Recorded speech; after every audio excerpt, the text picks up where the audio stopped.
Hey, Michael, how's it going? Good. How are you doing, Jordan? Hi, Calvin. Good morning. Morning. Had one of those weeks where you kind of blink and it's over. Yeah. Seems to be happening more frequently. I mean, I don't know. Yeah, time seems less, there seems to be less of it. But we're getting more daylight. Oh my gosh, yeah, and it's already made a big improvement on my mood.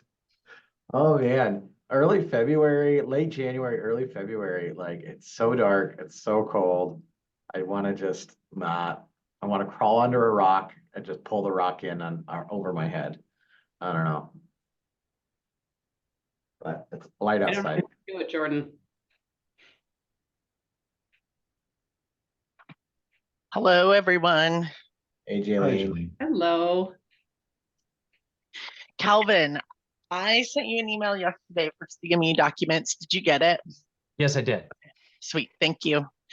I don't know why I didn't send those to you, but I didn't. And now I need them from you. So, No problem. I was out thanks. of office yesterday. I'm hoping to get them back to you sometime soon. Yeah, not a huge rush. Like by the end of next week is fine. Okay. Yeah, I'm just trying to keep it all together. Seems to be a lot of that going around. Yeah, CME is always, a really, really fun disaster to get organized. Hey, thanks for joining, Michael. Hey. All right, so I brought you all here under false pretenses. I'm joking. No, I wanted to we'll go over some of the things on the agenda, but I added just to the agenda today and then kind of earlier this week. It occurs to me that we have not been really communicative about what TTAC's been doing with the telehealth broadband project. And as we've kind of been going through this, I'm seeing some things that we thanks, Carrie, for taking notes. I really appreciate it. I'm seeing some things that we potentially have some really cool opportunities to partner with this particular work group and maybe with the TRCs in a broader sense. So part of the problem is we got this grant under, I'm going to just do a little history, and then I'm going to introduce Michael, who's going to talk a little bit about what we're doing. But we got this grant under Doris, and then Doris left and it went to Garrett, and Garrett was kind of running it.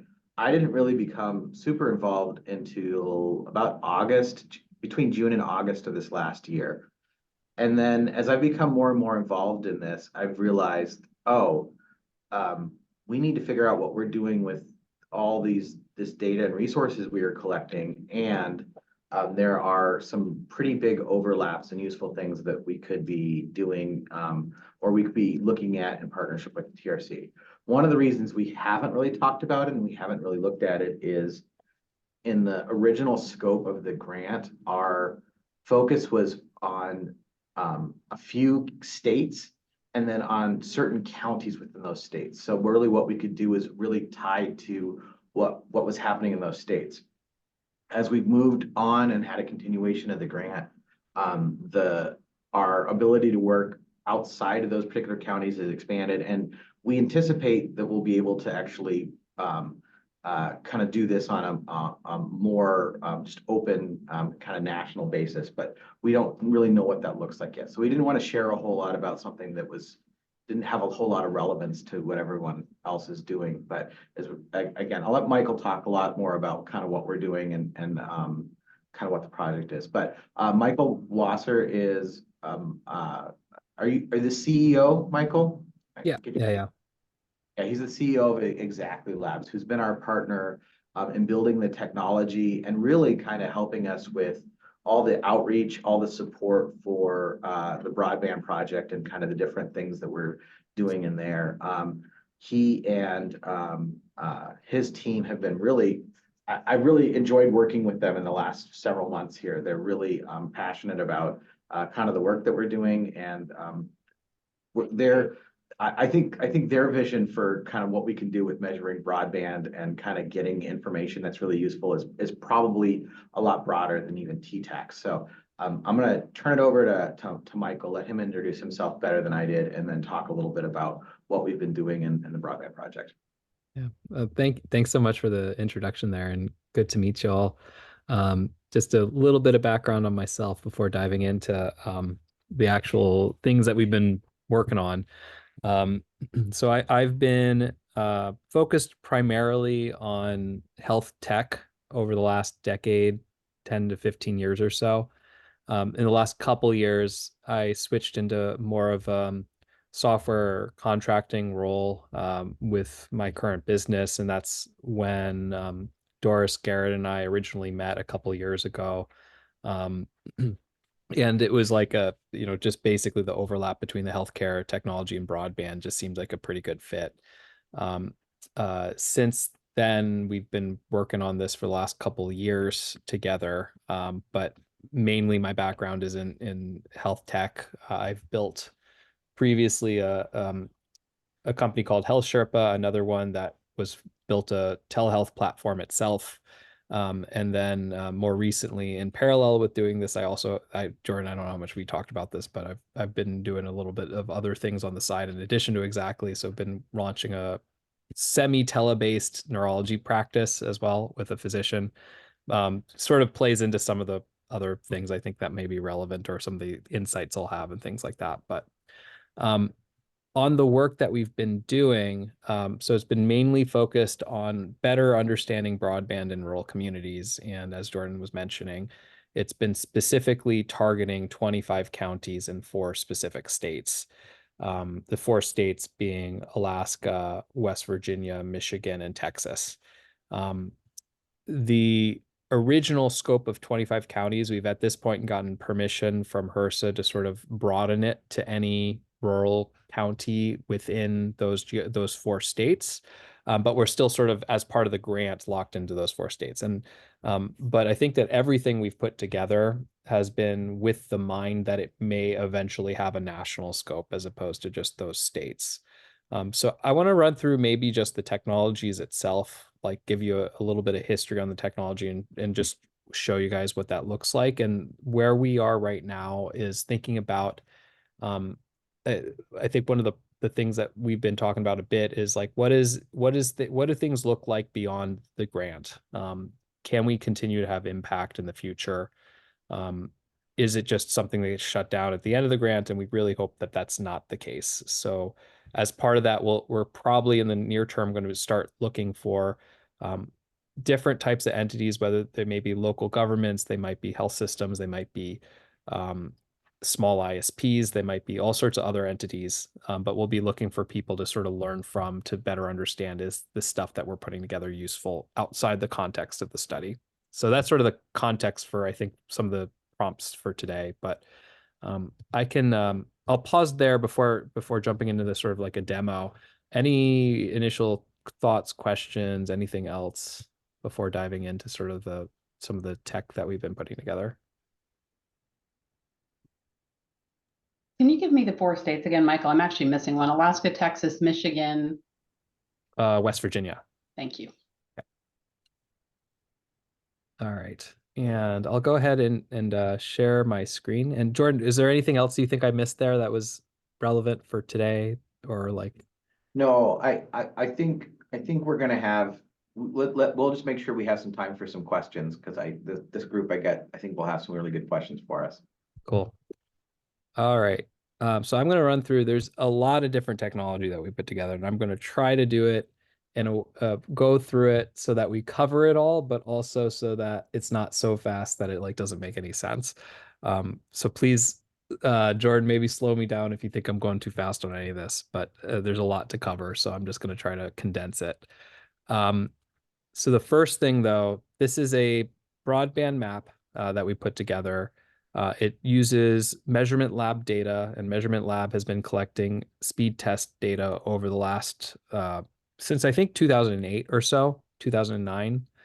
So this actually has a map that goes back that far, and you can actually pick dates all the way back to when they launched the measurement lab to see how the speed has changed over time. When you click on any particular county or any particular geography, like here in King County where I am right now, you can see the median download and upload, as well as latency, which is relevant for like things like telehealth in general. But um, you can also see how much data went into that. You can also then break it down a little bit further by individual ISPs. So you could say, hey, I know this ISP has a big footprint here. What do they look like versus the other ISPs in the same geography? And you can run through the different ISPs. There are other maps that show this kind of data, but I think the big thing here is being able to slice it by time frame and by ISP. And then the one last thing that I think is kind of interesting here is that you can also slice it down by tribal lands as opposed to states or counties, which is, I think, a little, this I haven't seen anybody else do so far. So you can take individual tribal nations and look at the speeds in those particular geographies and do the same thing, break it out by ISPs, things like that. So that's there. This has a future where we were talking about things like being able to show trends over time in a geography. This isn't here yet, but it was something we talked about doing possibly in the future. Another one was being able to tie it along with funding events for geographies. Hey, there was $1 million grant that went into this county. Did that actually change anything? And being able to see it over time plotted with the grants that had been given. So there's little things like that that we were thinking about adding to this, but that's sort of the gist of what this map is. There's other things that we might tie into this, like social factors as well, census data, and being able to filter on census data, different census demographics, things like that. But I'm going to pause there. Any questions on this one before going on to some other modules? And the other modules are pretty different than this one. So, all right, I can just keep going.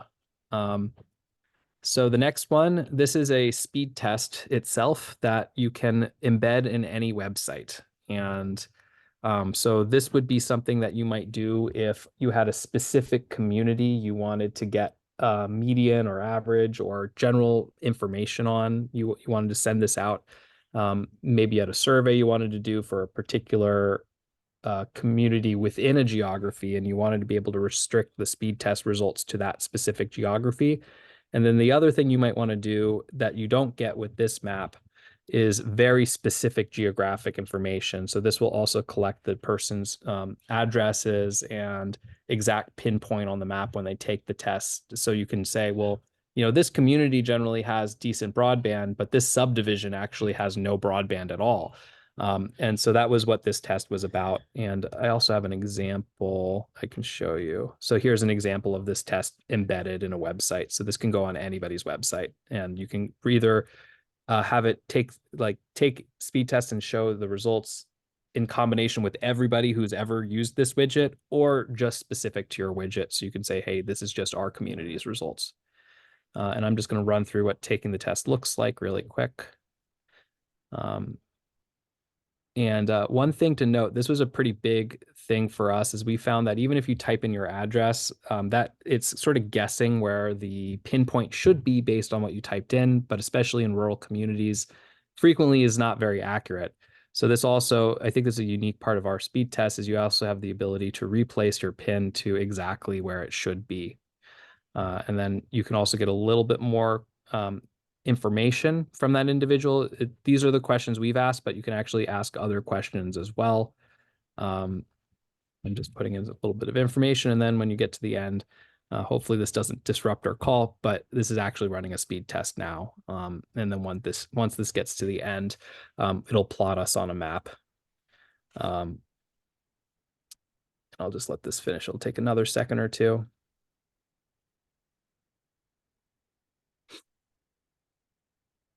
And once this is done, you can see it on a map, the result. You'll also see a lot of speed tests here. I'll show you why there's so many speed tests in these geographies here. You can see I've taken a lot of speed tests, but you get the idea, is that you'll plot them on a map and see the results along with everybody else's. Anyways, that's this this piece of technology that we built out. I'm going to move on to the next one unless anyone has questions on this one.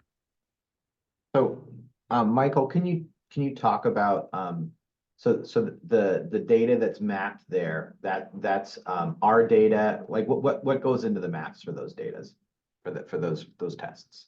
Yeah. So like this is a particular example is everything you've just collected, even though you may see some of it here. So like here's download, upload, latency, loss. These are important statistics for determining quality of service. And you can make some inferences about the ability of that individual to do things like telehealth sessions with that, and as well as the ISP.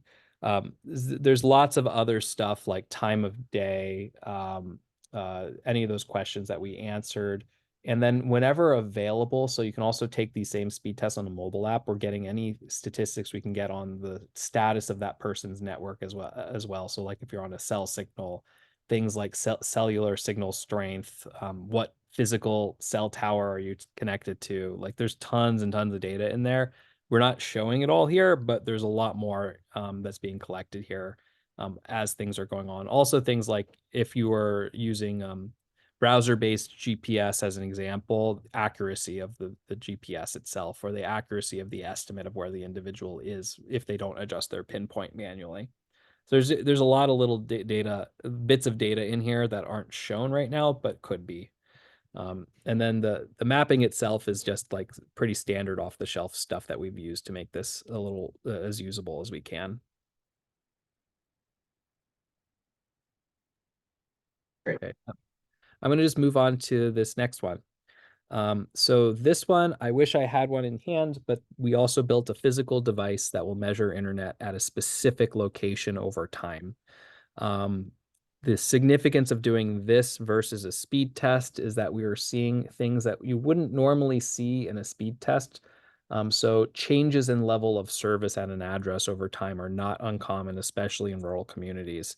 So you may see that you take a speed test at one instant and you get exactly what you're paying for. Maybe it's 20 megabits download and 5 megabits up. It's like borderline for making some video calls, but it's good enough. Versus you take it an hour later and you find that that available speed is dipped down to less than a megabit per second upload, at which point you can no longer do that telehealth visit. So the thing here that we're finding is that finding this longitudinal data at a specific location over time tells a bit more of the story. Other things that you might find are things like this ISP just has regular outages. We've seen some ISPs that will have 30-second outages like 10 times a day, 15 times a day. And sometimes those outages, like that kind of thing, it's like you may say, well, in aggregate, it's not that much time, but the reality is it's very disruptive for somebody that wants to do video sessions if you have to literally drop off the call once per call every day. And we do see some ISPs that provide that. And the other interesting thing about stuff like that is that does not show up in the current FCC reporting on broadband quality. It also doesn't show up in requirements for eligibility for funding. So there's things that we're seeing here that I think you wouldn't see in other places because we're getting that the data over time. So this is what somebody might, if they were trying to monitor a set of locations, they could see all their locations here and the speed tests that they have access to over time. They could set up new devices. They can add as many devices they want. They can also share these devices with other people. So let's say there's interrelated IT or funding organizations. This could actually get shared across those organizations. So you can actually jump between a bunch of organizations that you're helping manage or view them all at once. The other thing, this isn't in product today, but you're going to start to get some really easy to use charts of what this is. So somebody could potentially be exploring this on their own. So an individual that's a little bit more tech savvy could actually like be measuring their sites and see where there's problems as those problems are happening. Hey, Michael? Yeah. I actually have a pod here. Oh, cool. I'm gonna stop sharing for a second and I'll Yeah, yeah. throw it up. Yeah. So it's here's the box and some of the packaging that we have. So it has the information on the device itself, and some information about QR code you can follow to track this particular device. It's a it's all built around a Raspberry Pi 4, right? That's what we're using. Yep. It uses, so it's off the shelf device, but it's loaded with our the custom test software that Exactly Labs built. It has a full Ethernet port. You can just plug this into the router, or you can plug this into a network switch, and then and Michael was talking about this, but what this really does is give longitudinal data. So you're not dependent on someone clicking the test my internet button. You check it at night, you check it, just at regular intervals. It can be adjusted based on, like, if you're in a community with really low connectivity, they can decide, like, okay, I only want to run this number of tests, or I only want to reach up to this level of data, so that we can kind of reduce the impact if it's in a community with really minimal network speeds. So Yeah. We've also done stuff like with that. And so the other thing about that QR code is you can scan it and get information on what the pod is, data it's gathering. So there's definitely been folks where their trust is a factor here. I don't want to put a device in my home.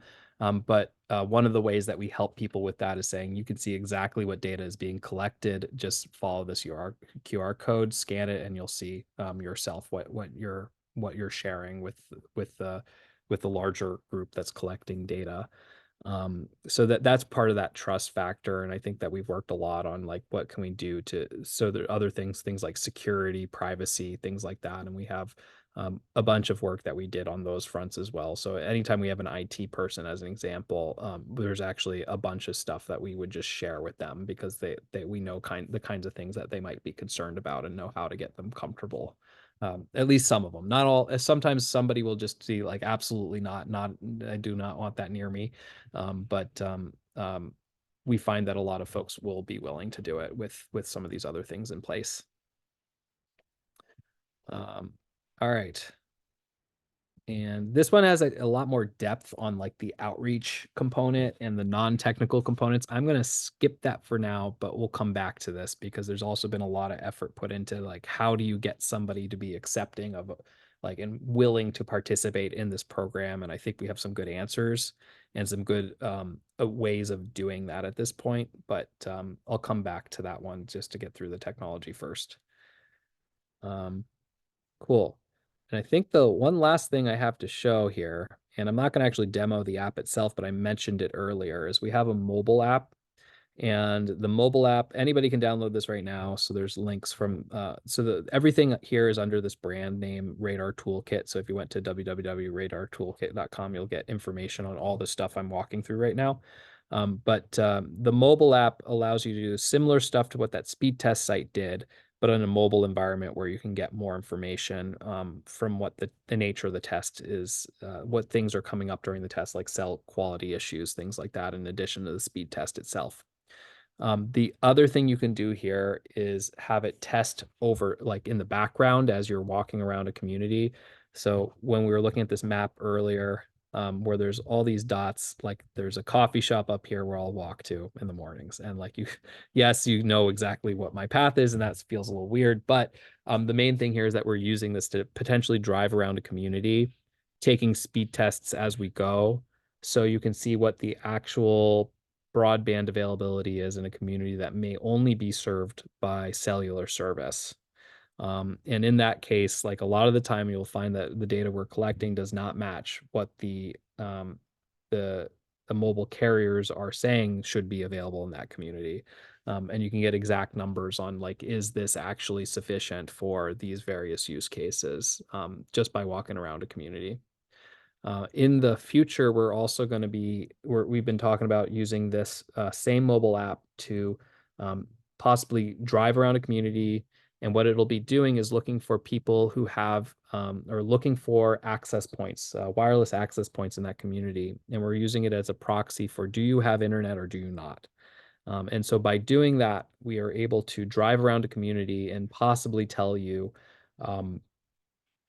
what percentage of this population has internet at all, and which specific addresses may not have internet and might be worth tying them to or introducing them to some form of grant program or some other thing that might be able to help them get access if it's something they are interested in. So you can basically canvas a community and do it a couple times over a course of a year and see if the number changes over time in terms of percentage of a population that have internet versus may not have internet. So that's the last big piece of technology that this is still an active area of actually all of these are still pretty actively being worked on this year. So we're going to be continuing to build out a lot of this technology through the end of the year. But then after that, sort of still figuring out what goes beyond the grant. But I want to pause there now that we've run through all the technology. Just get Can we talk a little bit about what we're able to kind of do and collect on the back end and slice at the kind of organizational level? Yeah. Well, so at the organizational level, there's other things that we can be doing that individuals can be doing or groups can be doing. So you can slice it by organization. You could slice it by. So we have tagging features. So you can say, I want to see just the healthcare systems and the broadband access for just health systems. I could say, I just want to see consumer locations. I just want to see consumers who are served by fiber versus consumers who are served by DSL. So there's a lot of other tagging that's taking place on the back end for each site that we're doing. So there's a lot more there that we can do. We also have expected bandwidth versus actual bandwidth. So a lot of the time, folks will have varying levels of does this actually meet the bandwidth that that person is purchasing or not, and we're able to say, hey, yeah, this person in particular is not getting what they're paying for versus this other person. So there's lots of little pieces like that in the data that we can be using. Yeah, I can also Jordan, is it helpful to show some of those, like the things we did at that in person? I could pull up some of those the observations we had for specific locations. I don't know if that's useful at all. Sorry, I'm not tracking. There's like things like seeing outages or like Oh, yeah. tornadoes. So if you've got a couple of those yeah. So Hearst is really interested in graphs and charts and things that we can kind of show them. We've seen some interesting things like the quintillion. Yeah. Yep, quintillion, yeah.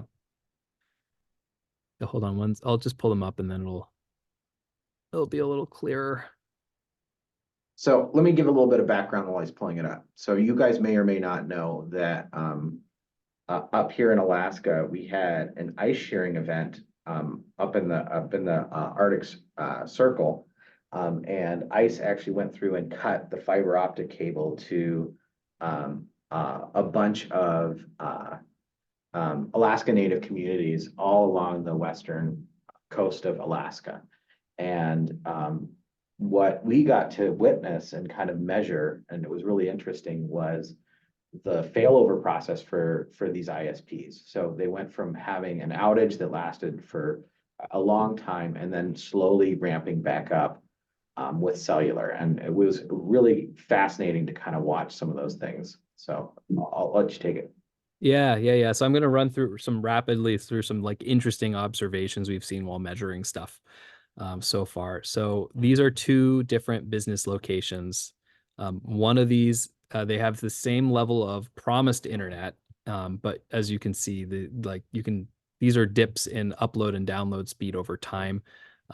Very, very different quality of service at these two different sites. And this one is in a rural setting and this one is in an urban setting, but you can definitely pull out like, hey, there's something very different in these same service plans that probably have similar costs. I don't know that part, but just based on what we know, they're probably similar otherwise. Here is a consumer connection versus a business connection. And this one is a particularly high speed consumer connection, but as you could see, this chart is really just illustrating that the variance within one single day, you get a gigabit at 1 second, and then you're all the way down to sub 10 megabits at another point in the same day, even though you're paying for a gigabit. And so I think that this is something that we see a lot where the consumer grade connections are just not sufficient all the time, or they have very large quality of service issues. And we're directly observing those types of things. Here's another example where this individual didn't realize just how significantly and how quickly they were being rate limited. So as you can see here, their download speed goes up for a little while and then it drops dramatically, even though it's the same connection. The rate limiting by their ISP was pretty severe at times. This one is one of the more interesting ones for me. So these are school districts. These red line, the green is when the school district was online and the red was when they were off. If you were to zoom in on these, you would actually see that each of these red lines are like 7-hour outages and it's multiple times in 1 month. And there's cross different geographies. So this is in West Virginia and this is in Texas. This is actually the whole school system. We're measuring many different schools in the same school system in a couple different counties, or a couple like served by the same educational ISP. And when we talk with them, they're saying, well, that's normal. Like the teachers still had access to their internal network and their internal resources. The schools just didn't have internet. Not a big deal. And so that is completely like, for me, it was a big surprise just how bad the downtimes were for these schools, even though they're seen as well served at this point.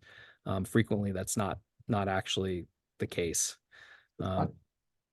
Here was an interesting one where we were in a county where this is the count of online pods in that county, dropped down to 0 and then slowly came back up. You'll note it didn't come back up to as far as it was originally, and that's because it was hit by a tornado. This pod in particular, the location was physically hit by a tornado, so this pod's gone. But we observed things like this at this point, multiple different like weather conditions and the impact of those weather conditions. Here's another one. This is the quintillion cut cable that we're talking about. So you'll see there are outages and then they came back online. But these are multiple sites that were impacted by the quintillion cable cut. And then the thing that happened though is that when that cut happened, it was going to take a while to repair it. So everybody failed over onto satellite connections. The significance of that is this is latency. So when you start to get above 100 milliseconds in latency is when you might having this interact with your video call quality. And you'll see that the latency spiked very significantly with those satellites that came online as the cable itself was low latency versus satellites had very high latency. Let's go to the next one. So here's one that what we were seeing with this one in particular is an ISP that had a lot of outages. This is the one I was referring to earlier, the 30 seconds minute outages multiple times a day. Each one of these dotted lines is something we detected an ISP outage in our system.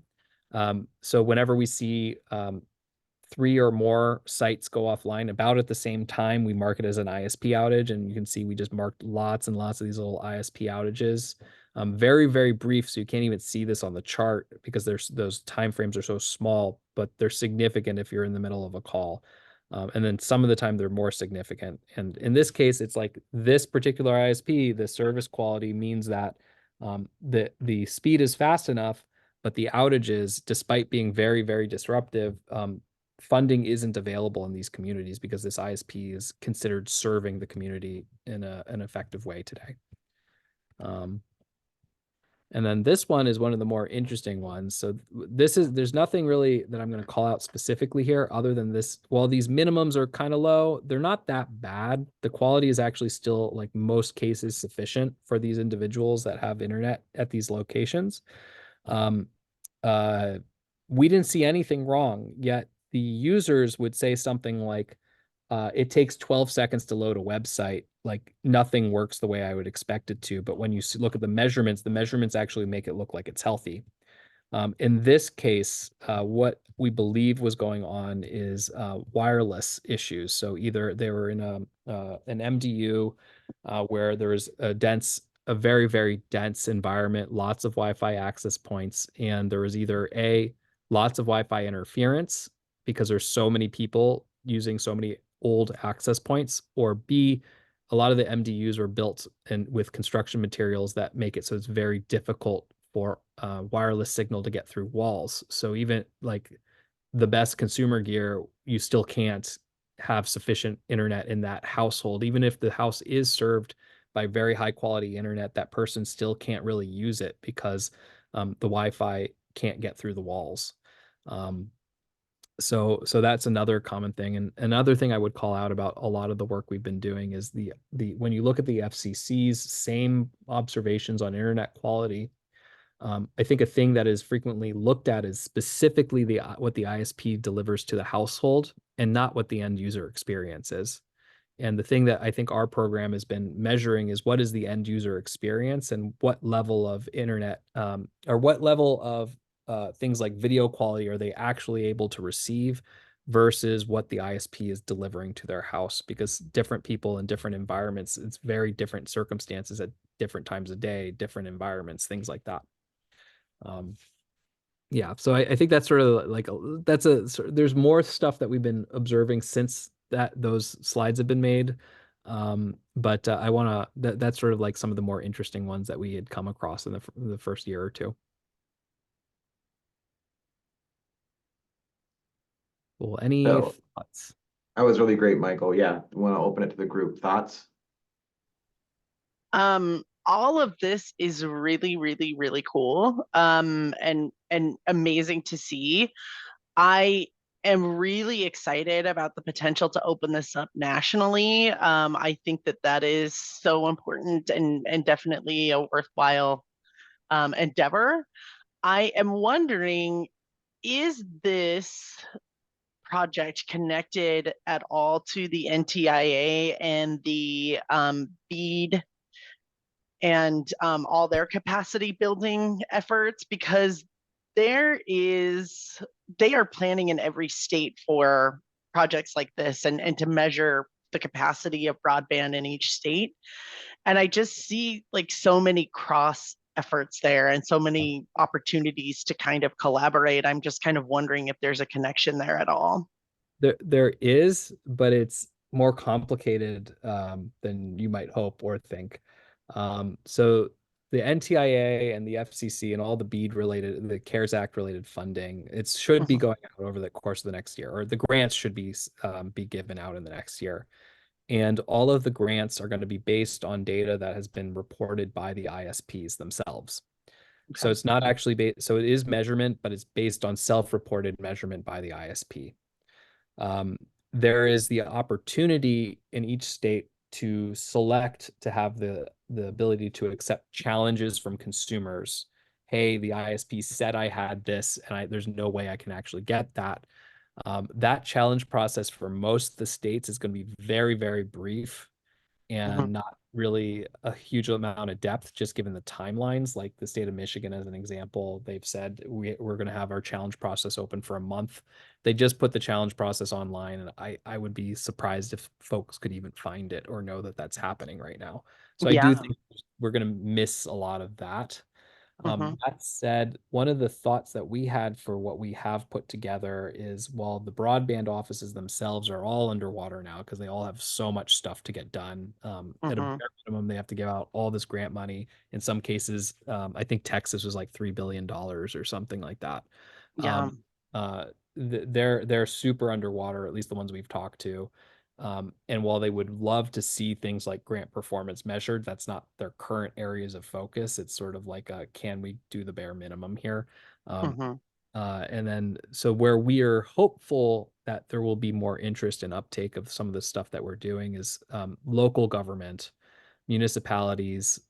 They might say something like, we would love to have a measurement network in place so that when this grant funding goes out, we can see before and after and see the change and give feedback to the state to be able to say, hey, this grant program was effective or wasn't effective. That's one thing that we've been looking at. Another thing we've been considering is the smaller ISPs who might actually be applying for grants right now. Is it worthwhile for them or compelling for them to the state to be able to say, we have third-party auditing of the quality of service that's about to be deployed? That's another thing we've been considering as well.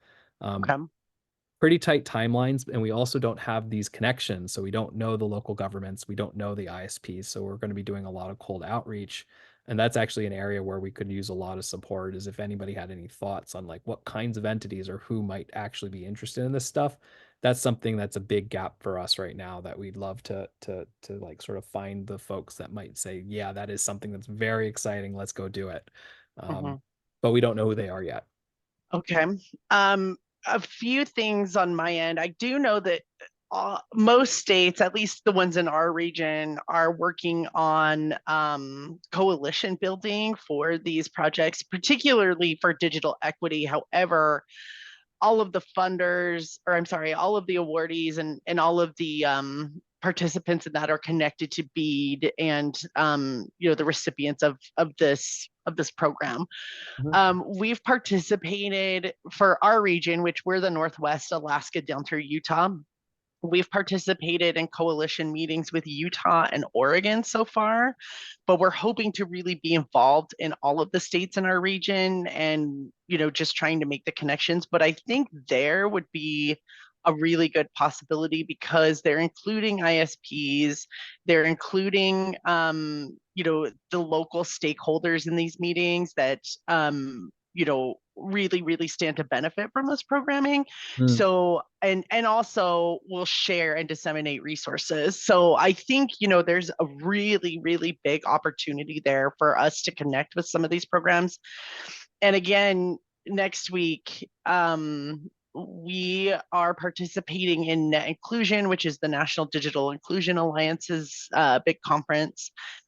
And so I'm just kind of brainstorming like ways to communicate this project to the people we'll be meeting there, because I feel like it's so super important. And these are really the people that are going to want to be involved. I think also maybe like relying heavily on the NDIA to disseminate information and garner participation would be really useful, because the NDIA is, they're movers and shakers. They're really, really on top of, just getting people motivated and getting people behind these efforts. So I think, lots of just stuff that I'm just kind of thinking out loud about. But two, Jordan, also, we have a speaker from the NDIA, Aaron Schill, for our conference.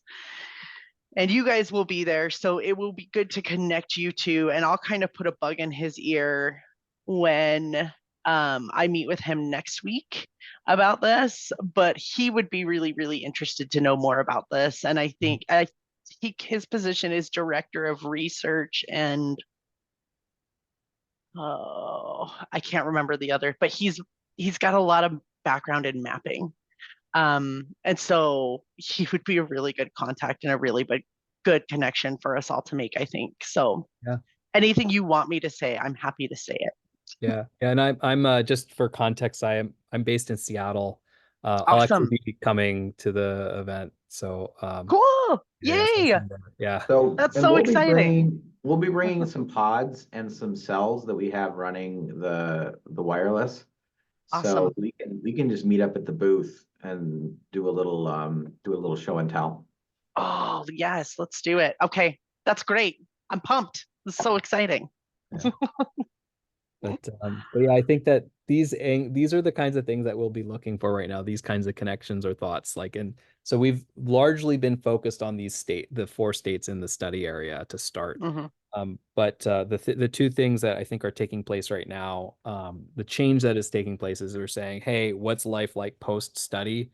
And is there folks that will derive value from this as time goes on? Does it make sense? Because I think I feel really proud about the stuff we put together. I think that others would find value in it, and we just need to get connected with those people at this point. And we haven't done anything outside the study county or the study states, and have done actually not that much outside the study counties so far. So I think this next year is going to be sort of shifting that to that national outreach, the national focus, and trying to find the best places that might find value in this stuff. Michael won't say this because he's too kind. But we've actually had trouble with some adoption within the study itself, just because our scope has been. And I think that's one of the challenges that we've had is, unfortunately, even in the study, our N sites has been fairly small. because there's been so many caveats into what we can do, where we can deploy, things like that. So I think if we can deploy in a larger, broader, engage with partners and things like that, the potential Mhm. to actually get this out and get end sizes that really like, one of the things that we've kind of tossed around is like, well, pre and post grant funding like measurements, right? So Mhm. a grant that's targeted in an area, get as many of these as you can get out into the area, do a baseline measurement, and then after, you've done your infrastructure improvements or whatever, go back, measure again, and you can say like, hey, this is what we were able to do. Yeah. There's a lot of potential applications. It's just, we're really, and again, I'm always leery about adding more to our plate, but I think as we kind of move into, what's next, and kind of what can we do? I want to make sure that we're taking a little more time, but I think this is useful. So if you guys don't mind, any other thoughts, things you guys want to, questions? Yeah, I want to throw one other thing in there too, by the way, is in this next year, while we're going through this last bit here, we also have the opportunity to, like at this point, I think the technology is sufficient to meet the needs of the grant. It can be better, but I think right now I'd say it's sufficient. However, in the next year, if we start to like the main consumer of our data has been Artec and Arkansas. If we had more people that said, I will derive value from this thing, and we started getting feedback from them saying, here's how I would love to use this thing, and here's how it works today, and they're not quite the same, we have the opportunity in this next year to make sure that the thing that we build or improve, or if there's small changes we need to make, we can get those things in so that the thing that actually we leave behind is way more useful for future generations of folks that want to do internet measurement. So like that's another big thing about this is like not just trying to find those people that want to use it, but finding the people that will use it and give feedback and help us make sure that we've built the best possible thing we can. Yes. Yep. Well, All right. Well, if there's Gary, Michael? yeah, no other questions, I'd love to just stay in touch, and if folks have other thoughts on this stuff. Well, and I don't know if we even talked about this, Michael. Michael Wasser, sorry, two Michaels. I tentatively put some time to talk about this with the TRCs in our upcoming non-HRSA meeting. Do you guys think it would be worthwhile to bring something similar to them and say like, hey, this is what we've been doing in the shadows, and we wanted to bring it to light and kind of get some feedback. You guys would have heard it or something similar to that, but do you think that's worthwhile to kind of raise with the TRCs? Maybe with more of like a, hey, this is what we think, more of an emphasis, less on the technology, more on kind of like, this is what we're hoping to do in the future. yeah, I think so. I think so. I mean, the technology is really, really cool. I really enjoyed your presentation. So, it would be, just I'm sure, and you would think so, that it would just be so great if we could really get that kind of data just so much more broadly. But in Arizona specifically, just for an organization you might look to, that's not the state broadband director's office, is the Arizona Broadband Stakeholders Network. I'll put a link in there. It's a group that meets. They have a digital access task force that meets pretty much weekly now, and just people talking about what's going on in the state in terms of broadband, and so that might be an interesting connection for you. Yeah, I would love that. If you have that link, I'll definitely take a closer look on that one. And I think, Jordan, just to dovetail off that one of the benefits to bringing this to the larger TRCs is that we're all pretty well connected. So if Mike was looking for connections, just like what Mike was able to do in the last 20 seconds, that would be a big value add to Michael and his work. Yeah, absolutely. So, and Michael, have we discussed the meeting next week with the TRCs? You mentioned it. We haven't talked about it in depth. Okay, let me, let's compare calendars after this. I'll send you an email, but if you can make it, I was cheeky and went ahead and asked Aria if we could get maybe some time on the schedule. If you can't do it, maybe it's something that I can give an overview on or something, but Yeah, I'll try to. I honestly, I would make the time and try to move stuff around. So if it's something I yeah, can make, I'll I make it. um, we're a little bit, this really is, so the grant runs through end of this year. So that's kind of what our commitment to HRSA is to provide these resources through end of next year, which is a little bit further focused than kind of what this group is kind of looking at, but we'll set some things up with the TRCs and kind of bring it to the larger group. But I thought this would be a good test audience to kind of just see if there was interest in what we kind of thought. So hey, Michael, I really appreciate it. We can let you get back to your life. I will follow up with you about a potential TRC meeting. All right, great. Great to meet you all.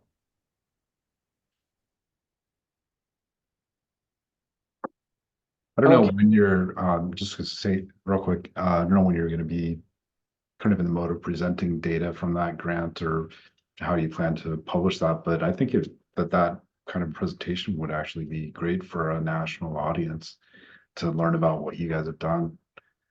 Yeah, it's a little bit of an odd duck just because our tech is supposed to be doing the assessment for the project. And so the things, and we're trying to delineate what things we can talk about and what things they can talk about. Mhm. Because we don't want to steal their thunder. They're trying to get some Right. public and things like that. But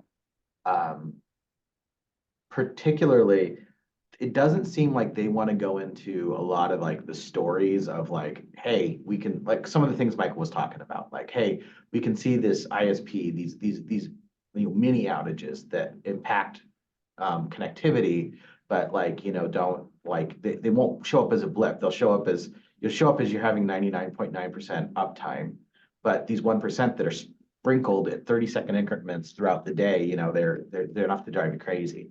So Right. like being able to tell some of those stories. The other things that I'm really interested in is, can we build some cool interactive tools to interact with some of these speed tests or to pull up some of these maps and make that available to the TRCs so that you can have this sliced for your TRC, or we could do something through NCTRC so we could say like, hey, look at how your connectivity stacks up against everything that's happening nationwide.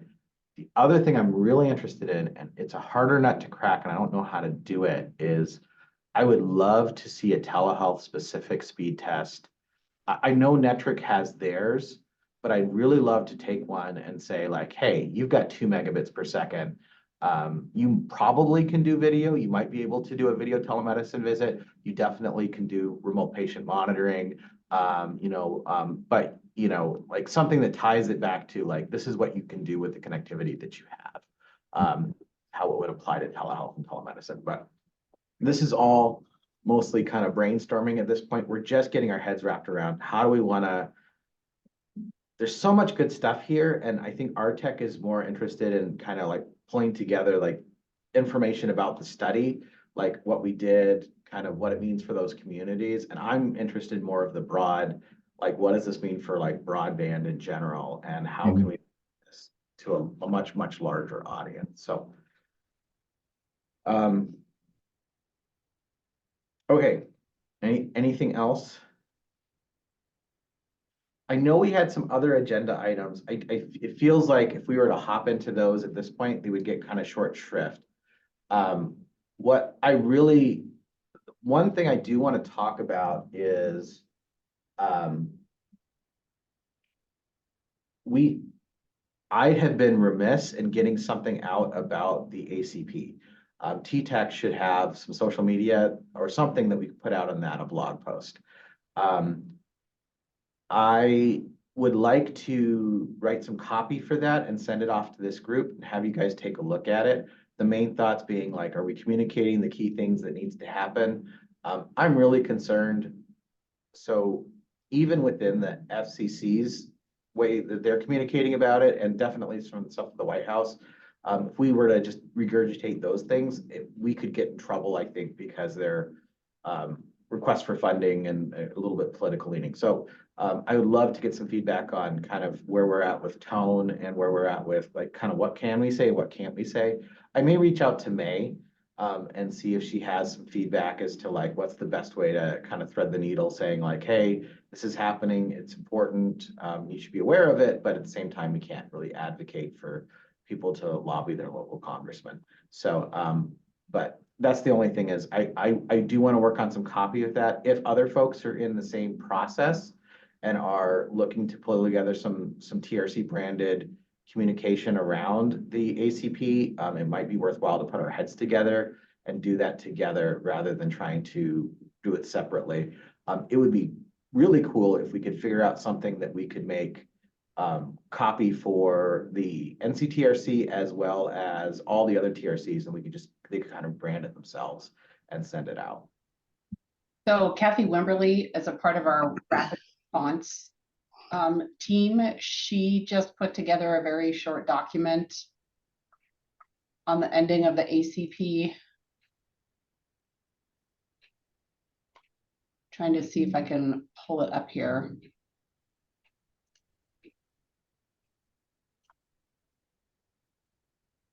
Okay, do you want me to share my screen and? Yeah, that's great. All right, hold on.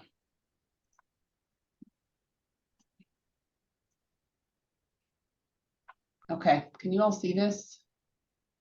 It's really little. I don't even know how to make this bigger because it's Google document. Control plus might usually do it. There we go. Thanks, Mike. So this is in draft form and has not been published out, but she did put this together.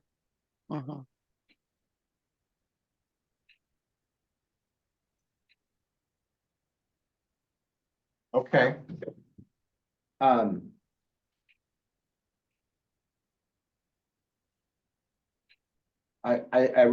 think I recognize all those sources, and I think those are probably the ones that I would use. Like I wouldn't use the White House one, Right. just because that's, you know, like, hey, you guys are paying for the thing that we want, which is totally the White House's prerogative to say. But maybe I should reach out to Kathy and see if there's any way we can kind of pull this together to do something that's a little bit more TRC wide. This is exactly why I brought it up, Jordan. Yeah. And tell you what, just for the sake of completeness, I'll reach out to Kathy and I'll just CC the groups so that we can kind of all see it at once. It's a small group. There's not very many people. I think the only one that we would add that's not here is Reed. So I'll reach out to Kathy and see if there's something that we can kind of pull that together. But that was kind of really the other urgent thing I wanted to talk about. Yeah, one of the things we talked about at the last rapid response meeting was just that the FCC hasn't really given any toolkits, which is really interesting considering how many toolkits they released to like push it out.